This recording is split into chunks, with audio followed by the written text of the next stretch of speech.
Hello friends, कैसे हैं आप सभी।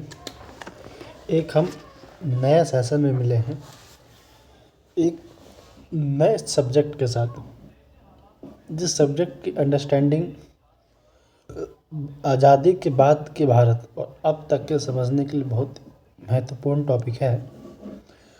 और अक्सर विद्यार्थी चाहे अक्सर देखा गया है कि इस टॉपिक को स्किप कर दिया जाता है, लेकिन मेरी राय है कि बेशक आपको इस चीज़ के लिए एफर्ट मत करिए, लेकिन हर चीज़ को जानना मस्ट कंपलसरी भी है, क्योंकि किसी भी चीज़ को बिना जाने आप आगे की गतिविधि से उसको नहीं जोड़ पाएंगे। तो उसको हम बोलेंगे एंड, मतलब हिस्ट्री में हम देखेंगे हर जगह की अलग अलग कहानी है। तो उसी कहानी के माध्यम से हम देखेंगे पोस्ट इंडिपेंडेंस हिस्ट्री के लेक्चर में।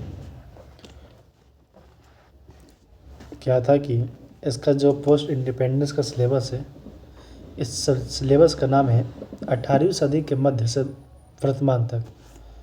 इसमें 1947 से 1991 के बीच की घटनाओं को हम लोग देखने वाले हैं, और सुदृढ़ीकरण और पुनः संगठन पर ज़्यादा जोर दिया गया है।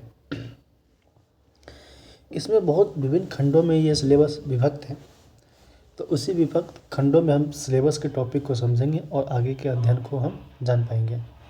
तो पहला है राजनीतिक क्षेत्र में।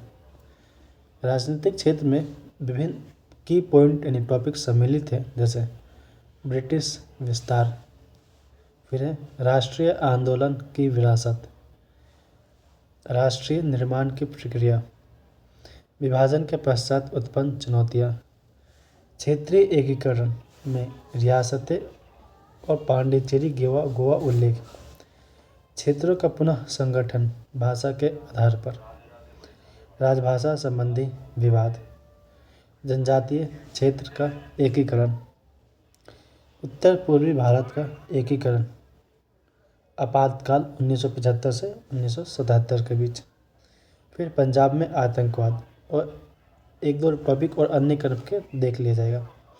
ये रहा मुख्यतः राजनीतिक क्षेत्र में। हम लोग इसी के बारे में ब्रीफ पढ़ने वाले हैं, और दो तीन टॉपिक पर हम देख लेते हैं कि इसकी शुरुआत कैसे हुई और जो उस समय की शुरुआत की गई थी और आज के कॉन्टेक्स्ट में किस हिसाब से ज़्यादा महत्वपूर्ण है। तो विभिन्न प्रधानमंत्री और उनके घटनाक्रम के बारे में जानेंगे। विदेश इतिहास की भूमिका, मतलब आईआर को देखने वाले हैं, जो भारत में यूएसए और यूएसएसआर के परिप्रेक्ष्य में हो, यूएसए चाइना पाकिस्तान के परिप्रेक्ष्य में हो, और चाहे वो इकोनॉमिक क्षेत्र में हो, सामाजिक क्षेत्र में हो या अन्य क्षेत्र में हो, तो उसको हम लोग अलग अलग की टर्म में देखेंगे, लेकिन जो मेनली है हम लोग इसके बारे में पढ़ने वाले हैं। और देख लेते हैं एक बार आर्थिक क्षेत्र में। क्या आर्थिक क्षेत्र में है कि मिक्स इकोनॉमी यानी मिश्रित अर्थव्यवस्था की जो पॉलिसी है वो क्यों अपनाई गई। कृषि सुधार यानी भूमि सुधार, आज हमने कंप्लीट उसका एनालिसिस किया ही है। योजना आयोग के बारे में हम लोग जानते ही अच्छे से, पढ़ भी रखे हैं, नहीं है तो हम आपको दोबारा करा देंगे। औद्योगिक विकास, और फिर हरित क्रांति, और अन्य में दो तीन टॉपिक आ जाते हैं। फिर है सामाजिक क्षेत्र में। सामाजिक क्षेत्र में सांप्रदायिकता, पंथ निरपेक्षता, महिलाओं की दशा, कमजोर वर्ग, यूसीसी, हिंदू कोड बिल, शिक्षा, और अन्य क्षेत्र में इसके विभिन्न पहलू हैं। अन्य क्षेत्र में हम लोग देख लेते हैं स्पेस डिफेंस में क्या योगदान रहा, स्पोर्ट्स, कला के संरक्षक इत्यादि में। जो ब्रिटिश भारत है, ब्रिटिश भारत की जो उसको हम तीन, ब्रिटिश भारत की जो क्या अप्रोचेस रही थी उसको हम तीन काल विभक्त, इसको तीन वर्गों में विभक्त करके देखने वाले हैं। ए है राजनीतिक विरासत, बी है आर्थिक विरासत, और सी है सामाजिक सांस्कृतिक विरासत। तो पहले देखते हैं हम लोग राजनीतिक विरासत। तो राजनीतिक विरासत में नकारात्मक बिंदु और सकारात्मक बिंदु साथ साथ चलने वाली है। और हाँ, इस चीज़ को समझने के लिए सबसे बड़ी अहम भूमिका रहेगी आपकी मॉडर्न हिस्ट्री की, कि आपकी मॉडर्न हिस्ट्री पे कितना कमांड है, आप लोग को उसकी कितनी समझ है। तो संविधान एवं कानून का शासन, अंग्रेज़ों की बात कर रहे हैं। लोकतांत्रिक व्यवस्था, संसदीय सरकार, संघात्मक सरकार संबंधी दृष्टिकोण, आधुनिक प्रशासनिक ढांचा जैसे सिविल सर्विसेज, पुलिस, न्यायिक पालिका एटसेट्रा। फिर है आधुनिक सेना एवं लोकप्रिय राजनीति से सेना को अलग थलग रखना। आधुनिक कानून जैसे आईपीसी, सीआरपीसी, सीपीसी। जाति क्षेत्र में धर्म के नाम पर भारतीय को लड़ाना। प्रशासनिक अधिकारियों में शासन के भाव को बढ़ाना, न कि सेवा के भाव को।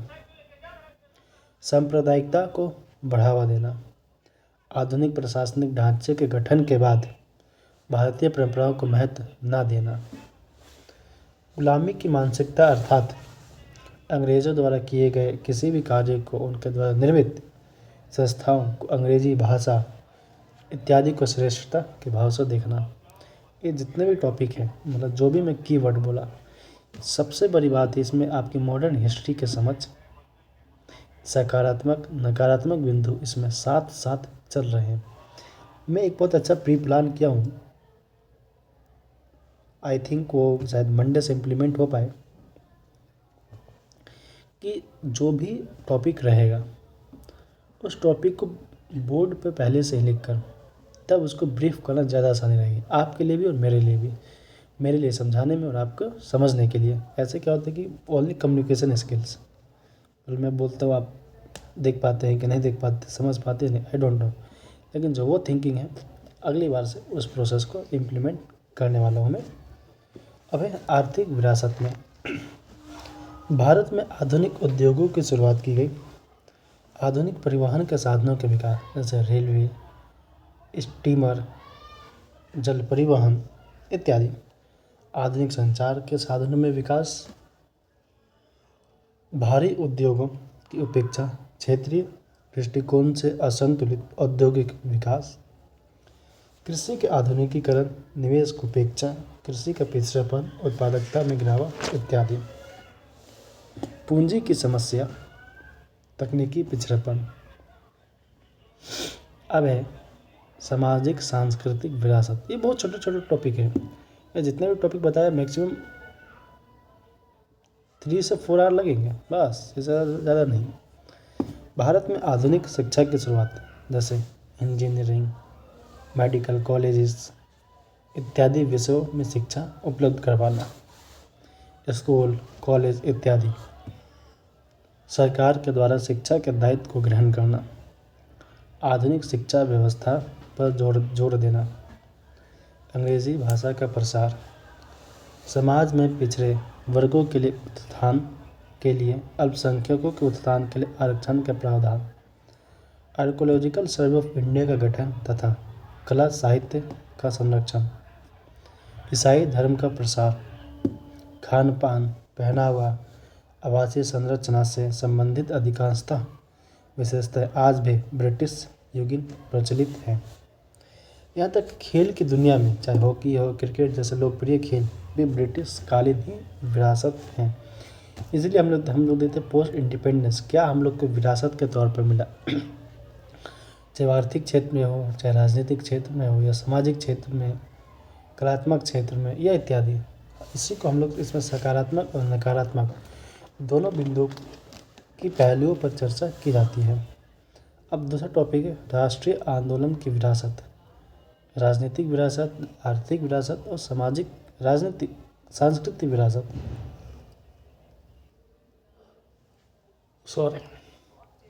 जो आधुनिक विरासत है, आधुनिक विचार को केंद्र में रखकर राष्ट्रीय आंदोलन का संचालन, समानता, स्वतंत्रता, भाईचारा इत्यादि। नागरिक अधिकारों को केंद्र में रखकर आंदोलन जैसे अभिव्यक्ति की आज़ादी, प्रेस की आज़ादी, व्यक्तिगत स्वतंत्रता, संगठन बनाने की स्वतंत्रता इत्यादि की बात कही गई है। आप लोग अपना कुछ भी संगठन बनाइए, लेकिन उससे किसी व्यक्ति को प्रतिबंधित या और किसी व्यक्ति को आपकी वजह से उसको किसी भी प्रकार की भावना को ठेस न पहुँचे, उसको किसी भी प्रकार की आज़ादी छीनती हुई प्रतीत ना हो। आप कुछ भी कीजिए, लोकतांत्रिक या अहिंसात्मक संघर्ष के साथ के नए नए तरीके, प्रत्येक प्रकार की विविधता को सम्मान देना, जैसे धर्म, भाषा, जाति इत्यादि, प्रत्येक प्रकार के भेदभाव का विरोध करना, उदारवादी समाजवादी विचारधारा का प्रभाव, साथ गांधीवादी विचारधारा का भी। अखिल भारतीय संगठन की उपस्थिति, योग्य नेता एवं विचारकों की एक लंबी फौज, आर्थिक विरासत, अर्थव्यवस्था के सभी क्षेत्र में ब्रिटिश नीतियों के तार्किक तौर पर आलोचना एवं भारत के लिए क्या बेहतर रहेगा, इस संदर्भ में सुझाव। इन सुझावों को आज़ादी के बाद व्यवहारिक रूप भी दिया गया। राष्ट्रीय आंदोलन के दौरान राष्ट्रीय नेतृत्व पूंजीवादी एवं समाजवादी विचारधारा के नेतृत्व के ताकत एवं कमजोरियों से परिचित था, और यह भी कारण था कि स्वतंत्रता के पश्चात भारत में मिश्रित अर्थव्यवस्था की नीति अपनाया गया। सामाजिक सांस्कृतिक विरासत देखते हैं। आधुनिक विचारों पर आधारित समाज का निर्माण, जैसे स्वतंत्रता, समानता, भाईचारा, कमजोर वर्ग या राजनीतिक रूपों से जागृत करके उन्हें उत्थान एवं विकास की मांग के लिए प्रेरित करना, महिलाओं के सर्वांगीण विकास पर बल, आधुनिक शिक्षा के विकास के प्रबल समर्थक तथा समाज के सभी वर्गों को शिक्षा उपलब्ध हो दृष्टिकोण का लोकप्रिय था। स्वदेशी भाषा एवं संस्कृति के महत्व को बनाए रखने पर बल इत्यादि दिया गया। कभी कभी कोई बात सोच के हंसी आ जाती है, उस हंसी के पीछे क्या बोले, छोड़िए अपना टॉपिक भाई। अब है राष्ट्र निर्माण की प्रक्रिया। एक हम लोग देखेंगे स्वतंत्रता से पूर्व और एक है स्वतंत्रता के पश्चात। स्वतंत्रता के पूर्व ब्रिटेन के द्वारा भारत के राजनीतिक, प्रशासनिक एकीकरण और राष्ट्रीय आंदोलन की भूमिका क्या थी। स्वतंत्रता के समय अधिकाधिक चर्चा, राष्ट्रीय एवं अंतर्राष्ट्रीय चर्चा, बुद्धिजीवियों के बीच, भारत विरोधी शक्तियों के बीच इस तथ्य पर चर्चा हो रही थी कि क्या भारत एक राष्ट्र के रूप में संगठित हो पाएगा कि नहीं, क्योंकि यूरोपीय देशों में भाषाई आधार पर राष्ट्रों के गठन एवं पुनर्गठन हुआ था। अधिकांशतः विशेषज्ञों का मानना था कि भाषाई विविधता वाला देश है और इसे एकजुट रखना मुश्किल होगा। उनकी कही गई बातें आज के वर्तमान परिप्रेक्ष्य में आप इस बात का अनुमान लगा सकते हैं कि भारत की स्थिति कितनी मजबूत रही है, किस तरह से उसका संचालन किया गया ताकि वो भाषाई विविधता होने के बावजूद भी अपने लक्ष्य के प्रति अडिग है। और एक शब्द है, हमको नहीं याद आ रहा है, जिसको बोला जाता है कि देशभक्ति की भावना अभी भी प्रेरित है भारतीय हितों में। मुद्दे कोई से भी हों, भावनाएं देश भावनाएं हमें बह रही है। संविधान सभा, अब स्वतंत्रता के पश्चात उठाए गए कदम। संविधान सभा का जब पुनर्गठन किया गया तो इस तथ्य पर विशेष तौर पर ध्यान रखा गया कि समाज के सभी वर्गों का प्रतिनिधित्व संविधान सभा में होना चाहिए, महिला, कमजोर वर्ग इत्यादि, जिससे संविधान सभा निर्माण की प्रक्रिया समाज के सभी वर्गों का जुड़ाव हो और आने वाले समय में समाज के अलग अलग वर्ग के संविधान के साथ अपना को महसूस कर सके तथा सभी प्रकार के अम्बेडकर और डॉक्टर साहब अम्बेडकर के संविधान सभा के मसौदा समिति का प्रमुख भी बनाया गया था। स्वतंत्रता के पश्चात मंत्रिमंडल, कांग्रेसी मंत्रिमंडल ना होकर एक प्रकार से राष्ट्रीय मंत्रिमंडल था, जिसमें राजनीतिक दलों के प्रतिनिधित्व को भी शामिल किया गया था, जैसे हिंदू, मुस्लिम, सिख, ईसाई, पारसी, जैन, बौद्ध सभी धर्म के प्रतिनिधि थे। प्रथम मंत्रिमंडल में 5 गैर कांग्रेसी सदस्य को शामिल किया, जिसमें से डॉक्टर अम्बेडकर साहब, जॉन मथाई, श्यामा प्रसाद मुखर्जी इत्यादि नेता थे। संविधान निर्माण के दौरान राष्ट्रीय एकता, अखंडता को बनाए रखने के लिए प्रावधानों को विशेष महत्व दिया गया, जैसे संघात्मक ढांचे के बावजूद शक्तियों का झुकाव केंद्र की ओर रहा। भारत आपातकालीन शक्तियों का प्रावधान, राज्यपाल, उच्च प्रशासनिक सेवाओं के प्रावधान, समाज के कमजोर वर्गों के लिए प्रावधान, संविधान संशोधन में लोकचलता इत्यादि राष्ट्र एकता अखंडता को बनाए रखने की महत्वपूर्ण भूमिका अदा की। जो स्वतंत्रता के पश्चात स्वतंत्रता दिवस, गणतंत्र दिवस का उत्सव, राष्ट्रगान, एकता, राष्ट्र ध्वज के प्रति सम्मान का भाव, अवकाश जैसी गतिविधियों भी राष्ट्र निर्माण की प्रक्रिया को आगे बढ़ाया। अखिल भारतीय सेवा, विशेषकर सिविल सेवाओं ने भी राष्ट्रीय निर्माण की प्रक्रिया में मजबूती प्रदान की। आज़ाद हिंद फौज के समय से ही भारतीय सेना को लेकर आम लोगों का सम्मान का भाव बना रहा। स्वतंत्रता के पश्चात भी इस दृष्टिकोण का बना रहा और कई अवसरों पर देश की एकता और अखंडता में सेना का बहुमूल्य योगदान रहा। कश्मीर, जूनागढ़, हैदराबाद विलय इत्यादि में योजना आयोग द्वारा संतुलित विकास के लिए कदम उठाए गए। स्वतंत्रता के पश्चात सरकार के द्वारा समाज के कमजोर वर्गों के लिए कदम उठाए गए।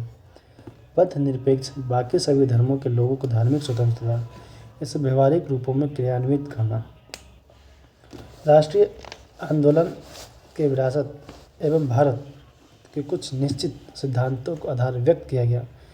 विदेश नीति जैसे गौरव का भाव बनाए रखा।